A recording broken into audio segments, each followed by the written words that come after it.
One easy and delicious potato recipe is roasted potatoes. Here's how you can make it.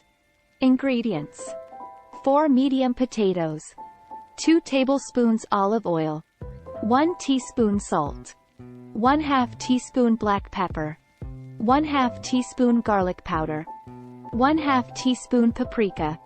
Instructions: preheat your oven to 400 degrees Fahrenheit, 200 degrees Celsius. Peel and cut the potatoes into small cubes. In a large bowl, mix the olive oil, salt, black pepper, garlic powder, and paprika. Add the potato cubes to the bowl and toss them until they are evenly coated with the oil and spices. Spread the potatoes in a single layer on a baking sheet lined with parchment paper. Bake the potatoes in the preheated oven for 25 to 30 minutes, or until they are golden brown and crispy on the outside, and tender on the inside. Serve the roasted potatoes immediately, garnished with fresh parsley if desired. Enjoy your delicious and easy roasted potatoes.